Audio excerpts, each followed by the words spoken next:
Salut, c'est Mythos, bienvenue dans cette toute nouvelle vidéo. Et voilà, enfin, aujourd'hui, on va s'attaquer à la critique, à l'analyse de ce film qu'on attendait tous. Enfin, en tout cas, moi je l'attendais. Spider-Man No Way Home. Évidemment, cette vidéo, elle va contenir des spoilers de A à Z.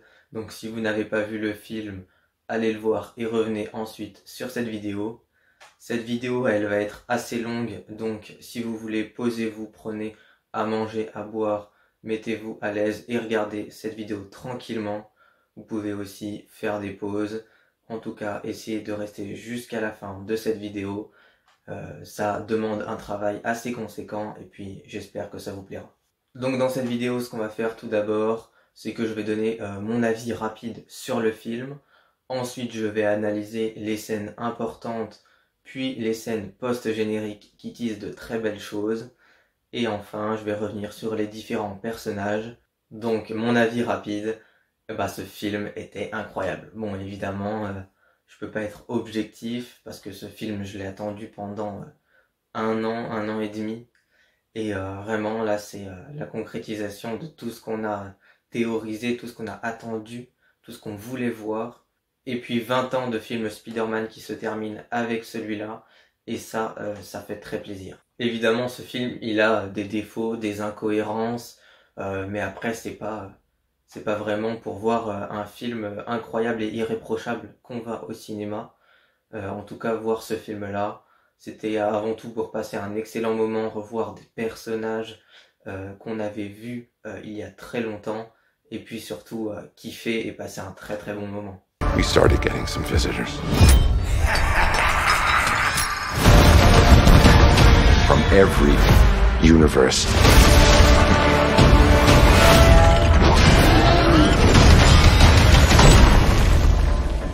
Hello, Peter. Donc du coup, ce film, il commence tout de suite après la fin de Spider-Man Far From Home, où l'identité de Peter avait été révélée au monde entier. Et du coup, là, on a Peter et MJ qui s'enfuient, car ils sont un petit peu poursuivis par la population, et puis il y a la télé qui les suit sans cesse. Et donc on a Peter qui, lui, se fait arrêter par Damage Control, et qui est vraiment jugé comme une menace et comme le meurtrier de Mysterio. Et donc pour se sortir de toute cette histoire, il va faire appel à un avocat qui n'est autre que Matt Murdock. Matt Murdock qui est Daredevil dans la série Daredevil. Et on a Charlie Cox qui reprend son rôle. Et vraiment, bon, on ne le voit pas beaucoup, mais ça fait très plaisir. C'était une des grosses rumeurs du film. Et puis ça nous montre que le personnage fait partie de cet univers et qu'on le reverra probablement dans de prochains projets. Et donc ça fait plaisir. Par contre, j'ai l'impression que cette histoire de Peter Parker, d'identité révélée, elle se résout un peu trop rapidement. On voit pas trop les conséquences. J'ai l'impression qu'on oublie le fait qu'il ait tué Mysterio entre guillemets parce que les drones lui appartiennent. C'est vraiment un point un peu négatif, mais en même temps, il pouvait pas s'attarder trop longtemps dessus parce que le film fait quand même plus de 2h30, donc c'est assez long. Et du coup, on a quand même deux camps qui se créent, un qui est pour Spider-Man, un qui est contre lui, et du coup, ça va jouer tout au long de ce film. Et puis, on a les trois personnages, donc MJ, Ned et Peter, qui eux vont essayer de postuler pour le MIT, pour entrer au MIT après leurs études, mais malheureusement leurs candidatures vont être rejetées. Et du coup Peter, lui, qui pense avoir brisé l'avenir de ses amis, va aller voir Strange, Doctor Strange, pour lui demander de faire un sort. Ce sort du coup, c'est de faire en sorte que tout le monde oublie que Peter Parker est Spider-Man. On apprend aussi que, en fait, Doctor Strange n'est plus le sorcier suprême, qu'il était depuis Doctor Strange, depuis son film en 2017, et on apprend que c'est Wong. Et en fait, c'est totalement logique, parce que Strange a été effacé pendant 5 ans, de 2018 à 2023, et du coup, il fallait bien un sorcier suprême pendant ce temps-là, et c'était donc Wong. Et Wong a gardé son poste. et puis ça explique aussi sa présence dans la scène post-générique de Shang-Chi. Et du coup ce sort lancé par Doctor Strange, il échoue parce que Peter essaye de le modifier au fur et à mesure, et il va causer un cataclysme, mais Strange arrive quand même à le contenir. Après ça, on a une scène majeure du film qui était dans toutes les bandes annonces, c'est la scène du pont, où on a Peter qui veut aller voir une membre du MIT pour essayer de plaider la cause de ses amis. Et en fait, on a l'arrivée de Dr. Octopus, joué par Alfred Molina, qui reprend son rôle après Spider-Man 2, et après du coup sa supposée mort dans le film. Et vraiment, c'est trop bien de revoir ce personnage, parce que c'est un des meilleurs méchants et des meilleurs personnages de l'univers de Spider-Man. Et le film Spider-Man 2 est considéré pour beaucoup comme le meilleur film Spider-Man. Donc on a un combat qui est intéressant, hein. Voilà, on voit Peter avec son Iron Spider qui se bat contre Dr. Octopus. Donc on va dire, des tentacules contre des pattes d'araignée. C'est assez intéressant à voir. Et puis on voit aussi que Peter le bat assez facilement quand Dr. Octopus lui vole sa nanotechnologie, et que du coup Peter peut le contrôler et contrôler ses bras, et donc facilement le vaincre. Et à la fin de cette scène, on aperçoit aussi le bouffon vert. Alors on ne le voit pas beaucoup parce que on a Strange qui ramène Octopus et Peter dans la crypte du Sanctum Sanctorum, mais on a le bouffon qui est présent et qui va avoir un gros développement dans ce film. Dans cette crypte, du coup, on a Dr. Octopus qui est enfermé, mais on a aussi le lézard que Strange vient de capturer, et je trouve que le lézard, il a un look assez différent du premier film, enfin du film dans lequel on le voit, Amazing Spider-Man 1. C'est un look qui fait un petit peu plus réaliste, mais un peu plus effrayant aussi, je trouve. Et on a Strange qui explique à Peter que certaines personnes du multivers qui connaissent l'identité de Spider-Man, qui savent que Peter Parker et Spider-Man sont arrivés dans cet univers, sont dangereux, et donc ils doivent les capturer puis les renvoyer chez eux. Après ça, on a l'arrivée d'Electro, Electro qui apparaît entre deux poteaux électriques, un petit peu la même chose que lorsqu'il avait disparu dans Amazing Spider-Man 2. Il avait disparu entre deux poteaux électriques grâce à une surcharge d'électricité causée par Peter. Et du coup, ça fait un parallèle. On a l'impression que ça se passe tout de suite après, que lui, il n'a pas bougé. Bon, il a quand même changé de couleur entre les deux films, donc c'est un petit peu bizarre et c'est expliqué vaguement dans le film. Et on a aussi l'arrivée de l'Homme Sable qui, lui, protège Spider-Man. C'est la suite directe à Spider-Man 3. Enfin, pas vraiment la suite parce qu'on ne sait pas à quel moment il a été récupéré et envoyé dans cet univers. Mais on voit qu'à la fin de Spider-Man 3, il est plutôt du côté des gentils et il aide même Peter. Et donc là, il le protège, mais il ne sait pas que c'est pas lui. On a cette scène qui se termine donc par le fait que Peter, il renvoie ces deux ennemis, ces deux personnages de l'univers de Spider-Man dans la crypte et qu'il les met en cage. You're flying out into the darkness to fight ghosts. What do you mean? They all die fighting Spider-Man. It's their fate. I'm sorry, kid. Donc là, on a quasiment vu tous les méchants dans ce film, mais celui qu'on n'a pas trop vu pour l'instant, c'est le bouffon vert. Lui, il a vraiment une crise d'identité un petit peu dans ce film. On le voit par exemple dans une ruelle où en fait c'est Osborn qui a réussi à reprendre le contrôle sur le bouffon vert, et donc il détruit sa tenue et vraiment il essaye de se débarrasser de ce bouffon vert qui ne fait que causer du mal. On a le bouffon qui va aller rendre visite à Tante May, qui va lui demander de l'aide, et on a Peter qui lui va essayer de l'enfermer et de le renvoyer chez lui parce qu'il est dangereux, mais Tante May, elle va essayer de convaincre Peter qu'en fait il peut être soigné et que si il est renvoyé comme ça chez lui, il va mourir. Mais c'est elle un petit peu l'élément déclencheur de ce film, on le reverra un peu plus tard, mais c'est elle qui va dire à Peter qu'il faut les sauver et non les renvoyer à une mort quasiment certaine pour tous.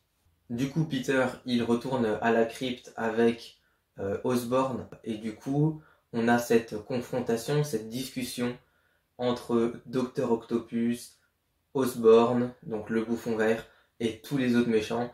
Et ça, c'est vraiment quelque chose d'impressionnant parce que c'est des méchants qu'on a vus chacun dans un film pour la plupart depuis 20 ans. Et là, ça fait vraiment bizarre de tous les voir discuter entre eux. Et c'est vraiment une scène assez intéressante parce que ça permet de confronter les différents univers et les différentes temporalités de ces films. Peter, il décide donc d'aider tous ces personnages, tous ces précédents méchants de Spider-Man, et il va essayer de les réparer, d'enlever, on va dire, leur malédiction pour les renvoyer chez eux et éviter leur mort, avec l'aide du coup de Ned et de MJ, mais on a Strange qui vient s'imposer et qui lui veut les renvoyer directement parce que c'est trop dangereux de les laisser ici. On a Strange qui donc envoie Peter dans la dimension miroir pour essayer de lui voler le cube qui contient ce sortilège, et en fait on retourne dans cette dimension miroir. Ça, c'est quelque chose que j'avais beaucoup aimé dans le film Doctor Strange, parce que c'est vraiment visuellement, c'est quelque chose qui est très intéressant. On a vraiment cet univers qui bouge à la volonté de Doctor Strange, et puis on a une sorte de petit combat entre Peter et entre Strange, et c'est vraiment sympa à regarder. Peter, grâce à son intelligence, il arrive même à voler le double anneau de Strange qui lui permet de faire de la magie et à récupérer le cube, et du coup enfermer Strange dans cet univers miroir, dans ce monde miroir, et il peut donc s'occuper de soigner ces méchants et de les renvoyer chez eux. Après avoir donné le double anneau à Ned, on a Peter et May avec tous ces méchants qui vont dans l'appartement de Happy, un appartement un petit peu sophistiqué, mais en même temps qui a l'air assez plat visuellement. Il y a beaucoup de blanc, pas énormément de décors. Happy, il a l'air assez riche, mais on voit pas trop cette richesse dans cet appartement. Et c'est assez dommage en même temps. Voilà, dans ce film, on a John Watts à la réalisation, c'est quand même pas le plus grand réalisateur, donc c'est un peu dommage. Et comme de par hasard, dans cet appartement, il y a une machine Stark Industries, qui permet de créer des objets, des costumes. C'est vraiment une facilité scénaristique, ça permet tout de suite de créer quelque chose. C'est un petit peu la machine, la boîte où on sort ce qu'on veut, on crée ce qu'on veut, et puis ça permet d'avoir une grosse facilité scénaristique dans ce film. Mais du coup, dans cet appartement, on va quand même avoir des scènes qui sont assez sympas, avec les différents méchants qui parlent de leur motivation, leur passé. Et puis on va avoir Norman Osborn qui lui va travailler avec Peter, deux scientifiques de génie qui vont travailler ensemble pour essayer de sauver par exemple le Docteur Octopus en premier. Donc pour le Docteur Octopus, ils vont lui créer une nouvelle puce qui est dans son cou et qui va permettre de reprendre le contrôle sur ses bras mécaniques. Parce que pour rappel, dans Spider-Man 2, en fait cette puce elle avait été endommagée, parce que bizarrement elle a été faite en plastique, et elle a été endommagée, et du coup c'est les bras qui contrôlent le Docteur Octopus et non plus le Docteur Octopus qui contrôle les bras, et c'est pour ça qu'il est devenu méchant. Et le Docteur Octopus il revient donc gentil, et ça c'est assez cool parce que c'est un personnage, quand il est gentil dans Spider-Man 2, qui est vraiment touchant, on suit et on plaide sa cause, et vraiment c'est cool de le revoir gentil, et il va du coup se mettre à aider Peter et Osborn, et là ça va nous faire 3 scientifiques qui vont travailler ensemble, et ça c'est vraiment intéressant. Ils arrivent donc à créer des remèdes un petit peu pour tous ces personnages, mais on a Peter qui ressent une menace. Ça on peut le comprendre grâce à son sens d'araignée, à sa petite antenne comme ils disent, et en fait c'est montré par un travelling compensé. En fait on s'approche de Peter avec la caméra, mais on a l'impression que le décor, que l'arrière-plan s'écarte, et du coup ça donne un sentiment d'introspection sur le personnage. Après j'aurais préféré quand même qu'ils nous montrent ça un petit peu plus comme dans les films, ou comme dans Avengers Infinity War, où on avait les poils de Peter sur son bras qui s'hérissaient, et ça nous montrait vraiment qu'il y avait un danger. Là on a une toute petite scène qui nous laisse comprendre ça. Dans les comics, dans les séries, c'est un petit peu plus explicite parce qu'on a des espèces de symboles au-dessus de la tête de Peter, et donc c'est un peu dommage qu'ils aient pas exploité cette possibilité. Cette menace, c'est le Bouffon Vert qui a réussi à reprendre le contrôle sur Norman Osborn, et qui essayait donc de manipuler un petit peu tous ces personnages. Il va s'en prendre à May parce que elle est partie avec les remèdes pour essayer de les protéger. Et on a du coup un combat entre Peter et le bouffon qui va s'engager. Mais entre-temps, on a les autres personnages, donc le lézard, Electro, Docteur Octopus et l'homme sable qui eux vont s'échapper parce qu'ils se sentent menacés et parce que soit ils n'ont pas envie de rentrer chez eux parce qu'ils savent qu'ils vont mourir, soit parce que ils ont peur de ce qui va arriver par la suite. J'aime vraiment beaucoup ce premier combat entre Peter et le bouffon vert parce qu'on sent vraiment toute la violence des coups, hein. C'est un combat qui est assez marquant et puis on sent vraiment que les deux personnages sont déterminés et le bouffon vert il est vraiment incroyable. Willem Dafoe il fait un travail tellement impressionnant, hein. C'est mon méchant préféré je pense de l'univers de Spider-Man et vraiment il arrive à reprendre son acting du premier film et il est tellement charismatique, c'est assez ouf. On a le bouffon qui lui va menacer Tante May avec le planeur, hein. Il va l'attaquer avec ce planeur et essayer de l'embrocher, hein. Et ça nous rappelle évidemment de mauvais souvenirs parce que c'est comme ça que le bouffon est mort dans Spider-Man 1. Et du coup évidemment on sait ce que ça fait, on sait que évidemment c'est très meurtrier et ça peut causer de lourds dégâts et vu qu'on est attaché à May, ça serait assez dommage qu'elle meure. Le bouffon il lance aussi une bombe sur Peter, histoire de mettre un petit peu plus de dégâts. Et puis si vous avez vu le film, vous savez ce qui se passe après. On a Tante May qui, elle, est touchée par le planeur, hein. Elle essaye de rassurer Peter en lui disant que c'est rien, qu'elle a juste besoin de reprendre son souffle.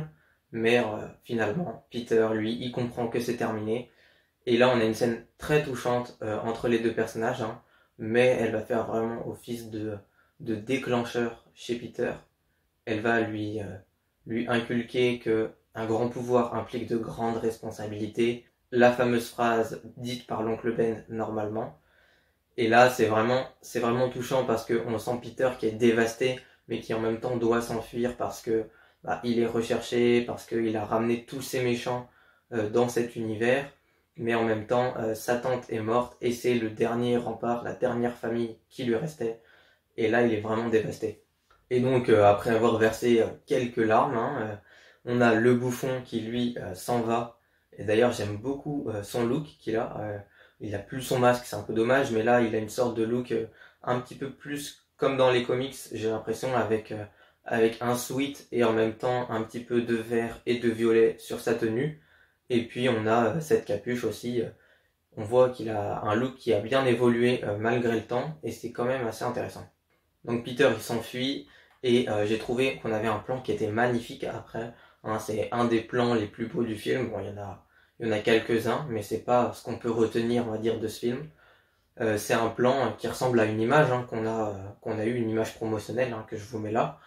Et c'est un plan où on a Peter qui est de dos, qui pleure évidemment, et on a devant lui un énorme panneau publicitaire, même c'est plutôt un écran avec J. Jonah Jameson qui parle du Daily Bugle et de la menace de Spider-Man. Et c'est un plan qui est très bien centré, on a Spider-Man qui est bien centré, l'écran qui est bien centré, la nuit vraiment en arrière-plan, et on a un éclair qui traverse tout le ciel, et c'est vraiment un très beau plan. They're a danger to our universe. You're not gonna take this away from me. Peter, you're struggling to have everything you want while the world tries to make you choose. This is all my fault. I can't save everyone. Et là on attaque le vif du sujet, hein. C'est l'arrivée évidemment des deux Spider-Man, Andrew Garfield et Tobey Maguire. Et ça c'est incroyable, hein. Cette arrivée elle se fait dans la maison de la grand-mère de Ned, hein, où on retrouve Ned et MJ.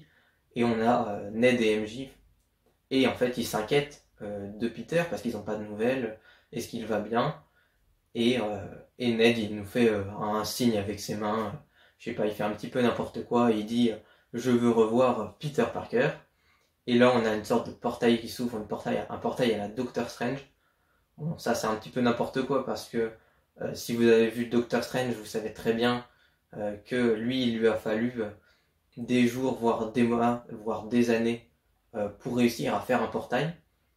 Et là, on a Ned qui arrive juste en secouant les mains avec un double anneau. C'est vraiment une facilité scénaristique et quelque chose qui est un petit peu décevant. Mais donc Ned, il ouvre ce portail et là, au fond de la ruelle, on voit qui? On voit deux grands yeux blancs. Et évidemment, on comprend tout de suite que ce n'est pas notre Peter Parker. On reconnaît ses yeux et évidemment, c'est les yeux d'Andrew Garfield, du Spider-Man d'Andrew Garfield. Et c'est incroyable de le voir parce que en fait, on a tellement attendu ce moment. On le voit, en fait, il a vieilli, même si ça se voit pas trop. On voit quand même que il est de retour dans son costume et c'est incroyable de le voir avec des personnages que nous, on connaît depuis, on va dire, 5 ans au maximum, alors que lui, ça fait plus de 10 ans qu'il a disparu de cet univers. Et donc Ned, il se remet à faire son truc avec les mains et à rouvrir un portail. Et là, arrivée de Tobey Maguire, évidemment dans la salle c'est incroyable parce que c'est le Spider-Man originel pour beaucoup. Moi j'ai pas vraiment grandi avec lui, mais quasiment toute la génération précédente a grandi avec lui. Et donc c'est lui qu'il voit comme le Spider-Man, comme le vrai Peter Parker. Et c'est vraiment incroyable. Bon, évidemment, 20 ans, il a quand même vieilli et c'est assez déstabilisant. Mais c'est vraiment très très sympa de le revoir. Du coup, on a une sorte de jeu de regard qui se lance entre les deux, et puis ils commencent à s'attaquer avec leur toile parce que ils sentent une sorte de menace, et ils se regardent et ils comprennent qu'ils sont identiques, qu'ils sont tous les deux Spider-Man, tous les deux Peter Parker, et ça nous donne une scène où on comprend vraiment leurs pensées alors qu'ils se regardent simplement. Ça, je le mettrais plutôt quand même dans les points négatifs de ce film. C'est une arrivée qui est évidemment, elle est mémorable, parce que c'est quand même les deux Spider-Man avant Tom Holland qui arrivent dans ce film, et ça c'est incroyable. Mais elle n'est pas vraiment épique cette arrivée. Ils arrivent dans l'appartement de la grand-mère de Ned, et ça, on s'en fout un peu. On aurait aimé les voir arriver de manière plus épique, soit pour aider Peter Parker, soit dans une autre situation. Mais là c'est quand même un peu dommage. Et donc la première rencontre entre ces trois Spider-Man, elle se fait sur le toit du lycée lorsqu'ils viennent réconforter notre Peter Parker qui vient de perdre sa tante. Et là vraiment, c'est très touchant parce qu'ils parlent tous les trois de leur histoire, des personnes qu'ils ont perdues. Andrew Garfield, lui, il a perdu Gwen Stacy, donc sa MJ à lui. Il a perdu évidemment son oncle Ben. Et puis on a Tobey Maguire qui lui aussi a perdu son oncle Ben. Et puis son meilleur ami Harry Osborn. Il lui explique que parfois, évidemment, ça fait partie du métier, ça fait partie du fait d'être Spider-Man, de perdre des proches, mais que ça permet de se relever, d'en apprendre plus sur la vie de Spider-Man et sur les conséquences que ça a d'informer ses proches. Et on a cette scène où ils parlent tous de la mythique phrase « Un grand pouvoir implique de grandes responsabilités ». Et ça, ils se rendent compte que tous l'ont entendu, soit de l'oncle Ben, soit de leur tante May, et que ça les a aidés à avancer, qu'ils sont devenus plus grâce à cette phrase, qu'ils ont pris leurs responsabilités en main, et qu'ils sont devenus vraiment le Spider-Man qu'ils étaient censés être. Mais évidemment, on a le Peter, on va dire Peter 1, celui de notre univers, du Marvel Cinematic Universe, qui lui veut se venger, mais on a les deux précédents qui lui donnent le conseil de ne pas le faire, car ça ne va rien lui apporter, et il va juste devenir un petit peu plus sombre, et il ne sera plus vraiment le Spider-Man que tout le monde attend et que tout le monde admire. Et donc là, on s'approche évidemment de la fin du film, et on a une scène qui paraît irréaliste, c'est la scène où on a les trois Spider-Man, les trois Peter Parker, qui sont dans le labo du lycée et puis qui travaillent ensemble pour créer les remèdes, pour réparer les remèdes pour tous ces méchants afin de les sauver et de les renvoyer dans leur univers. Et évidemment, ils échangent sur leur vie, sur leur pouvoir, comment est-ce qu'ils les ont eus, pourquoi est-ce qu'il y en a un qui sécrète des toiles directement dans son corps et les autres sont obligés de les fabriquer. Et c'est vraiment des scènes qu'on avait tous imaginées et qu'on voulait tous voir, mais ça paraît tellement irréel, comme le fameux mème, ce mème où on a les 3 Spider-Man, enfin du moins les 2 Spider-Man qui se pointent du doigt. Là on l'a dans ce labo et vraiment c'est incroyable. J'ai l'impression que les scénaristes ont pris toutes les théories, tout ce que voulaient voir les fans et ils l'ont vraiment mélangé dans ce film. Bon, des fois c'est amené d'une bonne façon ou d'une mauvaise façon, mais ils ont quand même réussi à faire plaisir à un maximum de personnes et ça c'est quand même très fort.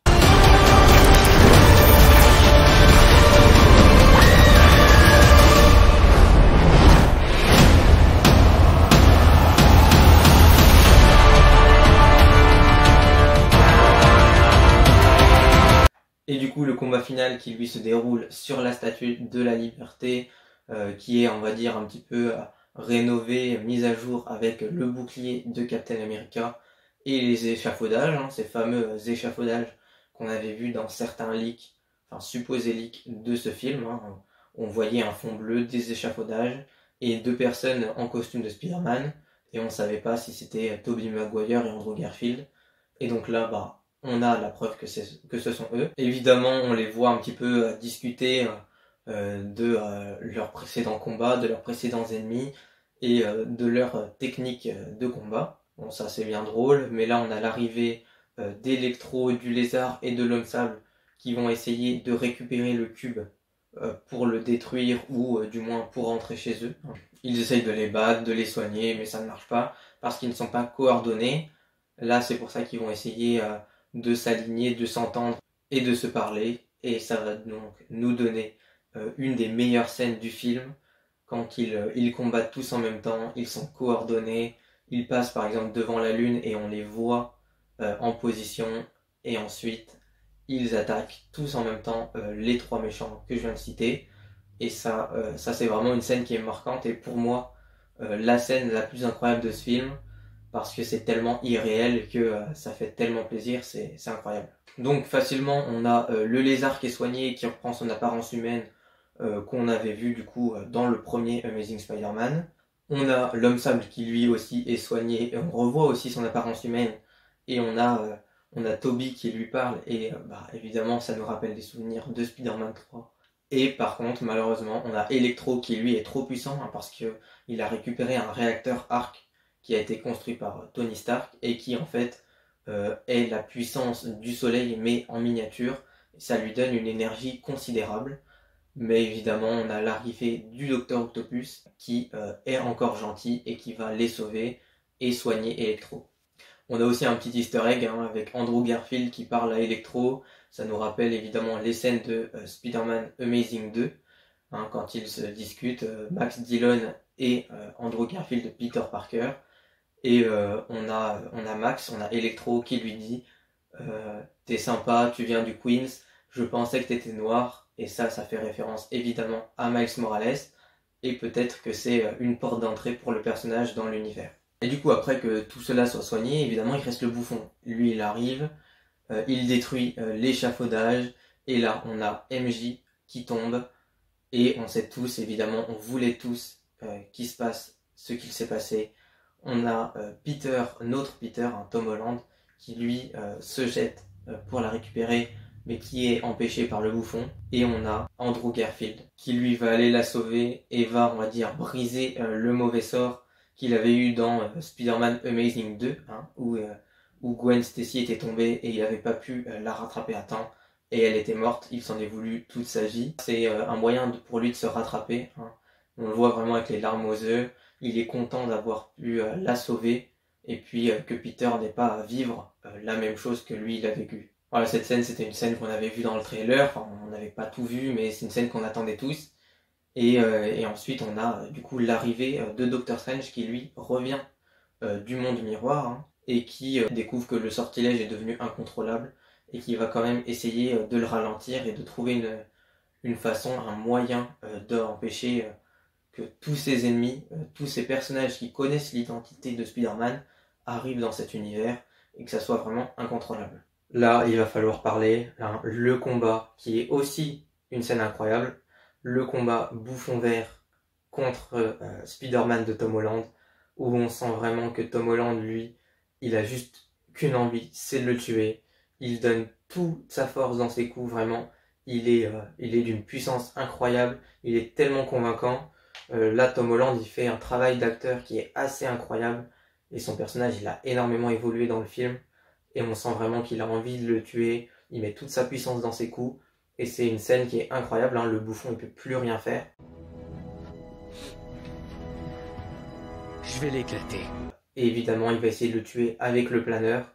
Le fameux planeur. Et on a Tobey Maguire, Spider-Man originel, on va dire, qui va essayer de le sauver, qui va arrêter le planeur avec ses mains.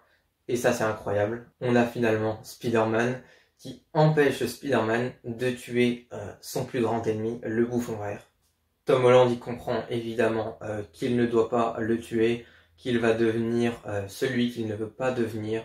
Et c'est pour ça qu'il arrive à le soigner avec le remède qu'ils avaient créé. Et ça, c'est cool. Malheureusement, il y a une plus grosse menace qui pèse sur tout cet univers. C'est l'arrivée, évidemment, des personnages, comme je l'ai dit, qui connaissent l'identité de Spider-Man, qui savent que Peter Parker est Spider-Man. Et là, on va avoir Peter qui va devoir faire un choix difficile. Il en parle à Strange et il lui dit que la seule façon, c'est que tout le monde oublie Peter Parker. Toutes les personnes qui existent oublient que Peter Parker, lui, existe. Et du coup, il se retrouve seul au monde. Donc malheureusement, il y a une scène d'adieu qui est assez touchante entre Strange et entre Peter. Parce que, bon, c'était pas vraiment une relation père-fils, mais il y avait une bonne relation qui s'était installée depuis Avengers Infinity War. Et on sent que Peter va devoir faire face à des moments difficiles. Et là, c'est pour ça qu'il va dire au revoir à Ned et MJ. Il leur dit qu'ils vont l'oublier et qu'il va essayer de leur reparler, de les revoir et de refaire connaissance avec eux dans cette nouvelle vie qu'il va avoir juste après. Et évidemment, c'est une scène qui est touchante. MJ, on s'était attaché à elle depuis Far From Home, parce que dans Homecoming, on l'avait pas trop vue. Puis c'est quand même Zendaya, donc c'est une très bonne actrice. Et Ned, son meilleur ami, c'est vraiment dommage qu'ils doivent leur dire au revoir. Encore une scène émotion dans ce film, il y en a eu quelques-unes. Et ils ont bien réussi ce côté-là dans ce film. Ils ont réussi à faire transmettre des émotions et c'est intéressant. Après cette scène, on a du coup tous les méchants, tous les personnages, même les anciens Spider-Man qui, eux, reviennent dans leurs univers, ils repartent chez eux, là d'où ils viennent. Et tous les méchants sont soignés, donc ça c'est vraiment un bon point. Et on a Peter, lui, qui reprend la case départ. Il est de retour au début, il n'a plus de famille, plus d'amis, plus personne le connaît. Et du coup, il va s'installer dans un appartement, tout seul. Il va écouter les fréquences de la police. Ça nous rappelle évidemment les premiers Spider-Man, les premiers Peter Parker qui le faisaient pour être au courant des menaces, parce qu'il n'a plus tous ses gadgets.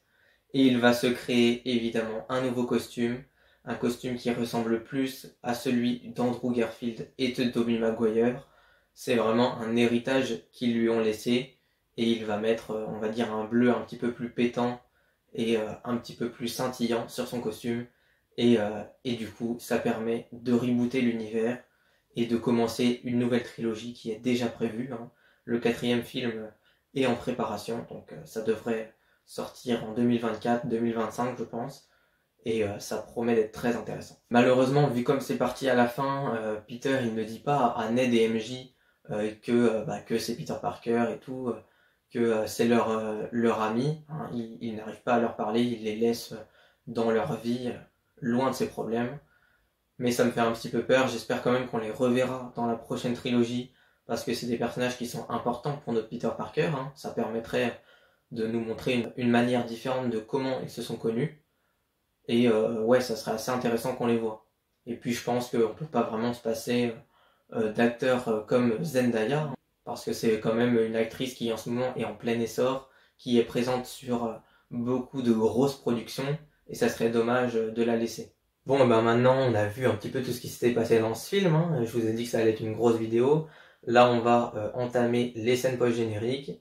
Donc qu'est-ce qui s'est passé dans cette scène post-générique? La première, on a évidemment Venom, Eddie Brock. D'ailleurs ça je trouve que c'est un petit peu étonnant, parce que Eddie Brock ne connaît pas l'identité de Peter Parker, il ne connaît pas Peter Parker, et il ne sait encore moins que c'est Spider-Man. C'est assez étonnant de savoir qu'il est dans cet univers, Mais en fait, on découvre que la seule raison pour laquelle il était dans cet univers, qu'il est venu dans ce film, et ben c'est pour laisser un morceau de symbiote. Il a laissé un morceau de Venom dans cet univers, et du coup ça peut nous teaser un Venom ou un Spider-Man noir dans le MCU, et ça c'est vraiment très cool. Et la dernière scène post-générique, donc la deuxième, qui est en fait la bande-annonce de Doctor Strange 2 in the Multiverse of Madness. Et on voit en bref, hein, on voit Doctor Strange, on voit Wanda, qui elle va être aussi dans ce film. Donc on voit Mordo, qui lui était dans le premier Doctor Strange et qui cette fois a des cheveux longs. On a Wong, on a aussi Shuma Gorath, qui est une sorte de pieuvre qu'on avait vu dans What If à 2 reprises. Et on a le Doctor Strange suprême, le Doctor Strange, on va dire maléfique, qui lui avait été présenté dans l'épisode 4, il me semble, de What If, et qui était vraiment incroyable et qui va être très très puissant. Cette scène post-crédit, qui est donc la bande-annonce, elle promet d'être très très lourde, et le film de Doctor Strange 2 va être très intéressant. Ça promet d'être un très bon film. Pour revenir vite fait sur les personnages, on a J. Jonah Jameson qui lui est plus présent dans le film que je l'aurais pensé, hein. On le voit évoluer. Au tout début, il fait des vidéos d'information dans sa chambre, puis après il est dans un plateau, il a des équipes qui vont sur place avec lui. C'est assez intéressant de le voir. On a des méchants comme le lézard et l'homme sable qui sont pas trop développés. C'est un petit peu dommage, mais il y avait énormément de personnages développés. Electro, je trouve qu'il a une place assez importante et puis qu'il est plus intéressant. Il a aussi un look très sympa. Le Docteur Octopus, lui, ça nous fait plaisir de le revoir en tant que gentil et en tant qu'allié de Spider-Man, et c'est bien qu'ils aient choisi cette voie. Et puis évidemment le Bouffon Vert, qui est pour moi le meilleur méchant de ce film, hein, qui est vraiment charismatique, qui va faire déclencher quelque chose chez Peter, qui va du coup tuer sa tante et être son ennemi. Willem Dafoe, il a vraiment fait un travail remarquable. Ned, on le voit pas trop, mais un petit peu plus que dans Far From Home, j'espère qu'on le reverra par la suite. MJ, elle, on apprend qu'elle s'appelle Michelle Jones Watson, donc elle a bien le nom de Watson, hein, ça j'avais oublié. Du coup, ça fait une petite information importante, et j'espère qu'on la reverra évidemment. Happy, il a été un petit peu au second plan dans ce film, et en plus à la fin, il oublie l'identité de Peter, donc je sais pas quand est-ce qu'on le reverra, peut-être dans Armor Wars ou dans Iron Heart, qui sont 2 séries qui vont bientôt sortir sur Disney+. Doctor Strange, lui, il n'a pas été trop mis en avant dans ce film, hein. Il a été présent, on va dire, la première heure et les 30 dernières minutes. Ça permet d'enlever cette figure paternelle à Peter qu'on avait eue dans les 2 premiers films avec, par exemple, Tony Stark dans le premier, et puis Happy, Nick Fury, même Mysterio dans le deuxième, Far From Home. Évidemment, on a Tante May qui, elle, a un plus grand rôle dans ce film, hein, qui est vraiment l'élément déclencheur de la motivation de Peter, qui va lui dire de sauver tous ces méchants, qui va le faire entrer dans une colère noire quand elle va mourir, et qui va le faire devenir un grand Spider-Man avec cette phrase « un grand pouvoir implique de grandes responsabilités ». Évidemment, c'est dommage parce que Peter, il a plus de figure paternelle, hein, et du coup, il va être tout seul dans la suite. Et le gros coup de cœur pour moi de ce film, c'est Tom Holland, hein, le Peter Parker joué par Tom Holland, qui lui est vraiment très très bon, hein, évidemment. Il a eu un acting qui a vraiment explosé dans ce film. Il est touchant, on sent vraiment quand il combat qu'il est impliqué et qu'il joue très bien. Et vraiment, ça fait plaisir de le revoir pour une prochaine trilogie. Et il a été aussi teasé dans d'autres films avec plus de personnages. Peut-être Doctor Strange 2, même si ça m'étonnerait. Mais ça risque d'être très intéressant. Et le personnage a un grand avenir devant lui. Bon, les 2 autres Spider-Man, évidemment, on va vite revenir dessus. Mais ça fait plaisir de les revoir, évidemment. C'est un petit peu pour ça qu'on est allé voir le film. On le savait tous, même si ça n'avait pas été dit clairement. Évidemment, ça fait plaisir de les revoir après tant d'années. Même si ça ne paraît pas très réaliste, on a l'impression qu'ils ont été rajoutés au montage, et ça fait vraiment fait par un fan.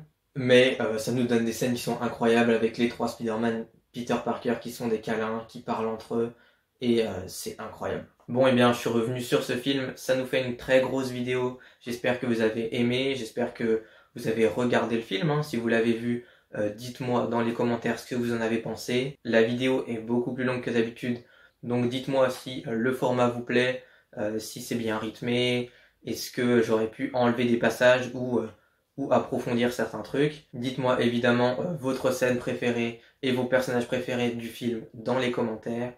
Si vous avez aimé la vidéo, n'hésitez pas à liker, à partager, à commenter et à vous abonner. Ça fait plaisir, ça soutient la chaîne et puis ça m'aide à faire d'autres vidéos. Et sur ce, à bientôt pour la prochaine vidéo. J'espère que ça vous a plu. C'était Mythos. Salut!